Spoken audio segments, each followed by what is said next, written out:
Setiap pagi, kita melihat banyak orang yang sudah mulai bergerak lebih dulu dari matahari. Ada yang mendorong gerobak jualan, ada yang memanaskan motor buat narik penumpang, ada yang baru pulang dari shift malam. Dari situ kita bisa paham bahwa hidup memang butuh usaha. Rezeki enggak datang tiba-tiba. Selalu ada tenaga, waktu, dan keringat yang jadi penghubung antara kebutuhan hidup dan apa yang kita lakukan. Pepatah, enggak kerja, enggak makan, terdengar sederhana, tapi maknanya lebih dalam dari yang terlihat. Intinya, kalau kita cuma diam, hidup tidak akan berubah banyak. Kalau ingin sesuatu, ya harus bergerak. Di desa, ini terasa jelas.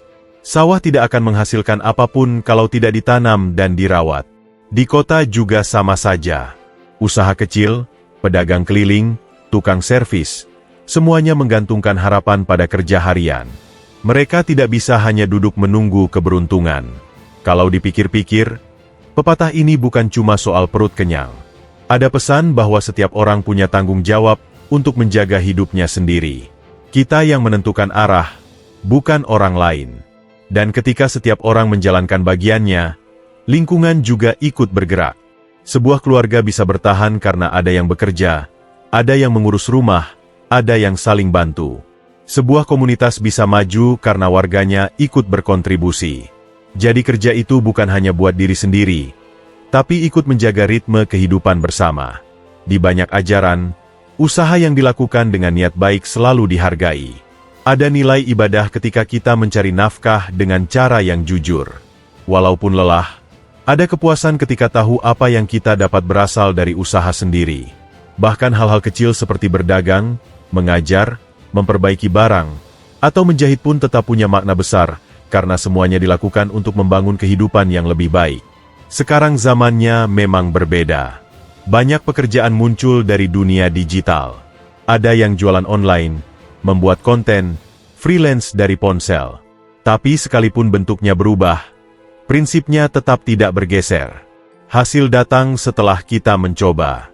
Tidak ada pencapaian yang jatuh dari langit. Ada proses yang harus dilewati, ada waktu yang harus diberikan, dan ada kesabaran yang perlu dijaga. Bagian pertama ini mengajak kita melihat pepatah tadi dari sisi yang lebih manusiawi. Bahwa hidup berjalan kalau kita ikut bergerak. Bahwa rezeki lebih mudah mendekat ketika ada usaha, bukan sekadar berharap. Dan lewat usaha itu, kita bukan hanya menafkahi diri sendiri, tapi juga menjaga orang-orang yang hidup bersama kita.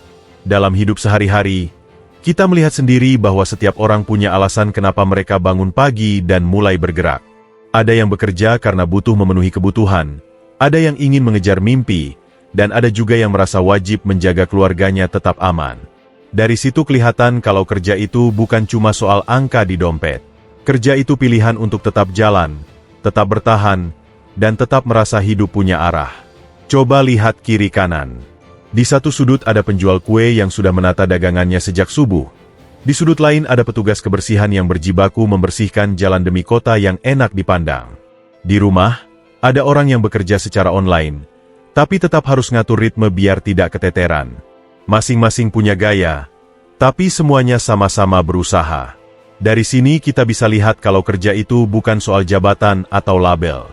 Kerja itu cara kita memastikan hidup terus maju. Ada juga perasaan bangga yang muncul ketika sesuatu didapat dari usaha sendiri. Bukan hadiah, bukan keberuntungan kebetulan, tapi hasil dari langkah yang kita ambil. Kadang jalannya panjang, kadang lelah, tapi rasa puasnya beda. Kita jadi tahu kalau diri ini mampu berdiri tanpa harus bersandar terus pada orang lain. Itu yang bikin kerja punya nilai lebih, bukan cuma nilai uang. Yang menarik, usaha yang kita lakukan bukan cuma berdampak pada diri sendiri. Ada efek berantai yang meluas kemana-mana. Penjual makanan membantu orang lain sarapan, tukang ojek membantu orang sampai tujuan, perawat membantu pasien pulih, bahkan seniman pun ikut mempengaruhi hati orang. Jadi kerja itu bukan hanya urusan pribadi, tapi juga tentang kontribusi kecil yang ternyata berarti buat banyak orang. Dari sini pepatah, enggak kerja, enggak makan, terasa nyata, bukan sekadar kalimat yang lewat di telinga. Tantangan terbesar sekarang justru datang dari hal-hal kecil yang bikin kita mudah terdistraksi. Ponsel, hiburan, Scrolling panjang yang tidak terasa menghabiskan waktu. Kenyamanan ini sering membuat kita menunda-nunda. Awalnya sebentar, lalu jadi kebiasaan. Dan begitu ritme hilang, pekerjaan mulai terasa berat. Di momen seperti ini, yang dibutuhkan bukan motivasi tinggi, tapi langkah kecil untuk kembali bergerak. Pelan-pelan, yang penting mulai. Bagian kedua ini mengajak kita melihat bahwa usaha itu sebenarnya bagian natural dari hidup, bukan beban. Selama kita terus melangkah, selalu ada celah untuk tumbuh. Dan selama kita mau mencoba, pintu-pintu baru biasanya muncul di jalan yang tidak kita duga. Perubahan zaman bikin cara kita bekerja ikut berubah, dan itu kerasa banget di kehidupan sehari-hari. Dulu, kerja identik dengan seragam, kantor, mesin, atau tempat usaha yang jelas bentuknya. Sekarang, banyak hal bisa dilakukan dari mana saja asalkan ada koneksi internet. Tapi meskipun tampilan kerjanya beda, inti dari semuanya tetap sama. Rezeki datang setelah ada usaha. Dunia boleh makin modern, tapi prinsip dasarnya tidak ikut berubah. Kalau diperhatikan, banyak pekerjaan sekarang yang kelihatannya ringan, padahal proses di belakangnya panjang. Misalnya orang yang bikin konten. Di mata orang, mungkin cuma terlihat mengobrol di depan kamera. Tapi sebenarnya mereka harus mikir konsep, cari ide, rekam ulang kalau tidak puas, ngedit berjam-jam, lalu berharap hasilnya diterima penonton. Bahkan setelah itu pun mereka harus terus konsisten. Jadi tidak ada yang benar-benar gampang. Pekerjaan lain yang sering diremehkan pun punya tantangan sendiri. Kurir yang harus muter dari pagi sampai sore, pedagang kecil yang menata dagangan sambil memikirkan apakah hari itu cukup ramai, pekerja serabutan yang hidup dari job ke job. Kita mungkin hanya melihat mereka sekilas, tapi di balik itu ada tekad untuk tetap maju, meskipun penghasilannya naik turun. Terkadang perjuangan orang lain terlihat kecil, karena kita tidak berada di posisi mereka. Di tengah semua perubahan ini, kita justru sering terpengaruh hal-hal di luar kerja itu sendiri. Media sosial misalnya, menampilkan banyak orang yang terlihat sukses dalam waktu singkat. Kita melihat hasil akhirnya saja, bukan proses panjang yang mereka jalani. Itu yang kadang bikin kita merasa terburu-buru, seolah harus sampai di titik tertentu dalam waktu cepat. Padahal hidup tidak harus berlomba. Yang penting langkah kita terus bergerak, meskipun pelan. Zaman sekarang juga menuntut kita untuk lebih siap beradaptasi. Pekerjaan cepat berubah, peluang muncul dari arah yang tidak terduga, dan skill lama kadang perlu ditambah biar tetap relevan. Tidak harus belajar hal besar setiap hari. Menambah satu kemampuan kecil saja kadang sudah cukup untuk membuka pintu baru. Kita tidak diminta sempurna, kita hanya diminta tetap bergerak. Bagian ketiga ini mengajak kita melihat bahwa kerja di era digital bukan tentang siapa yang paling cepat sukses, tapi siapa yang mampu terus menyesuaikan diri tanpa kehilangan arah. Selama kita mau mencoba, jalan baru biasanya muncul sendiri. Yang penting, jangan berhenti. Kalau kita lihat kehidupan sekarang, tantangan terbesar dalam bekerja bukan cuma capeknya atau tekanan dari luar. Tantangan yang paling sering mengganggu justru datang dari hal-hal kecil yang kita temui setiap hari. Ada hiburan yang selalu siap muncul, ada notifikasi yang tidak pernah berhenti, ada scrolling panjang yang bisa menyita waktu tanpa kita sadari. Semua hal kecil ini pelan-pelan menggerus fokus dan membuat rencana kerja jadi berantakan. Kadang kita merasa seolah dunia digital memudahkan hidup, tapi di sisi lain ia juga membawa kebiasaan baru yang membuat kita mudah kehilangan ritme. Kita punya niat mau mulai tepat waktu, tapi tanpa sadar sudah duduk sambil membuka ponsel lalu waktu hilang begitu saja. Bukan karena tidak mau bekerja, tapi karena distraksi makin banyak bentuknya. Dan ketika ritme sudah terganggu, pekerjaan terasa lebih berat dari biasanya. Di kondisi seperti ini, menjaga diri tetap disiplin bukan berarti harus keras pada diri sendiri. Yang penting justru konsistensi hal kecil. Mengerjakan sedikit demi sedikit, tapi rutin. Kadang orang menunggu semangat besar dulu baru bergerak. Padahal langkah kecil yang dilakukan terus-menerus biasanya jauh lebih efektif. Kita tidak harus produktif sepanjang hari. Kita hanya perlu mulai, lalu teruskan sedikit-sedikit sampai selesai. Selain gangguan dari luar, ada juga godaan untuk mencari jalan pintas. Di internet banyak sekali janji yang kelihatannya menggiurkan. Cepat kaya, mudah sukses, hasil instan. Padahal kenyataannya, yang instan biasanya justru membawa masalah. Banyak orang tergoda ikut investasi bodong, ikut judi online, atau tergiur skema yang tidak jelas asal-usulnya. Mereka berharap hasil cepat, tapi akhirnya justru rugi besar. Dari situ kita bisa belajar bahwa tidak ada jalan pintas yang benar-benar aman. Hasil yang baik datang dari proses yang jelas, bukan dari trik cepat.